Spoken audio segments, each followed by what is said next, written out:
Chloraseptic is a throat spray that works to reduce the pain of a sore throat. The active ingredient contained in the spray is benzocaine. Benzocaine is a local anaesthetic that numbs the pain associated with a sore throat. A sore throat is caused by a number of different conditions. A sore throat is a symptom of infection such as a cold or the flu, tonsillitis, laryngitis, and glandular fever. A sore throat can also be caused by an allergy as well as smoking. A sore throat is characterized by pain when swallowing a mild cough and a dry, scratchy throat.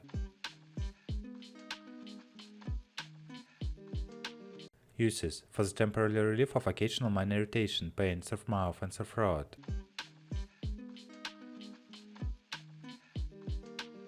How to use: adults and children 3 years of age and older, apply to the affected area one spray. Allowed to remain in place for at least 15 seconds, then split out. Use every 2 hours or as directed by a doctor or dentist. Children under 12 years of age should be supervised in the use of this product.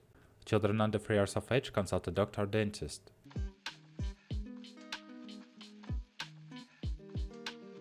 Contraindications: don't use Chloraseptic sore throat spray if you are allergic to any ingredients in Chloraseptic sore throat spray. If you have a history of allergy reaction to local anesthetics, e.g. benzocaine, anyone who is pregnant or breastfeeding should not use this throat spray.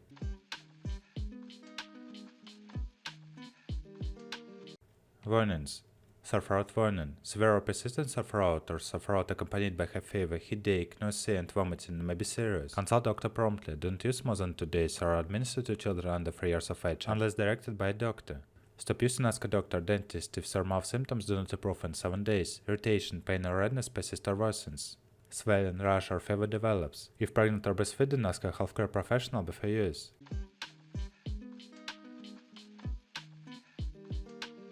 Side effects: when using the spray, you may experience numbness in the throat. This is a sign that the spray is working. There is a chance of other side effects, which include swelling in the face. If you notice a side effect, stop using and speak to a doctor as soon as possible.